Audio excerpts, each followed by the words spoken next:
Following through on their recent, suggestion that they were going to copy Texas's heartbeat bill, Republicans in Florida have now introduced legislation that is basically a carbon copy of the Texas bill, now introduced in Florida by Florida Representative Webster Barnaby.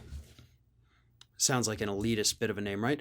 Webster Barnaby. Yeah. But anyway, Webster Barnaby has introduced the Florida heartbeat bill that would do the same thing as Texas. Once a heartbeat is detectable in a fetus, even though it's not viable on its own if it were removed from the mother, but once the heartbeat is detected, typically around 6 weeks, no more safe legal abortions.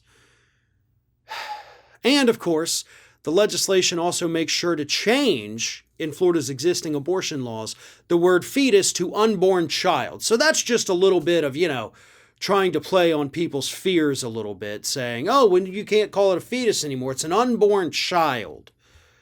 It's a cluster of developing cells that can't survive outside of a host body.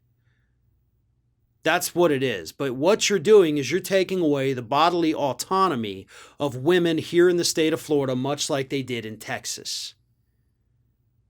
At the same time, by the way, that these same Republicans are out there telling us people should be able to make choices about their own bodies with regard to a pandemic. You shouldn't force them to wear a mask. You shouldn't force them to get a shot. But by God, if you get pregnant, you have no options whatsoever. You're going to carry the baby to full term. We're going to make sure of that. But then once you have the baby, you're on your own. We're not going to pay for your health care. If the child ends up in foster care, we're going to underfund those programs, and which leads to abuse and neglect and all kinds of horrible things for many, many children in that system. But as long as you carry it to term, sure, we don't care because we're Republicans. And once you're born, we don't give a damn about you. The reason Florida Republicans are doing this, obviously, they have a contentious midterm election coming up next year. They have allowed the state to be ravaged by the pandemic, and they needed a solid win to shore up their base. And nothing drives these Bible Belt Republicans to the polls faster than social issues, led, of course, by abortion. That is their number one issue. But I gotta wonder, right? What happens? Suppose, like Texas, Florida passes this.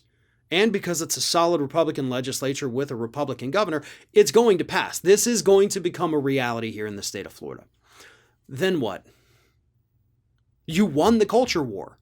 What do you run on from there? You already banned transgendered athletes in the state of Florida here, transgender athletes here in the state of Florida, excuse me. So what other culture war issue can you run on? How are you going to get your base inflamed? How are you going to get them enraged? How are you going to get them mad enough to vote for you in the future against those evil liberal Democrats when you've already done all the things that you know how to do to get them angry? Uh-oh, you didn't think that far ahead, did you? See, folks, that's actually why, for decades now, Republicans have been all talk on the issue of abortion. Never really, even when they've had plenty of power to do it, doing anything about it, because doing something about it means you can no longer run on it. But Republicans got desperate this year because they desperately needed a win, and this was all they could do. This is going to come back to bite them in the ass, and I hope it does. But more importantly, I hope the courts end up striking these down. Obviously, so that women can still have autonomy over their own bodies and they can still make decisions about their own health and not have Republican men like Webster Barnaby tell them what they can and cannot do. Thanks for watching, and don't forget to like, comment, share, and most importantly, subscribe to our channel for fresh content 7 days a week.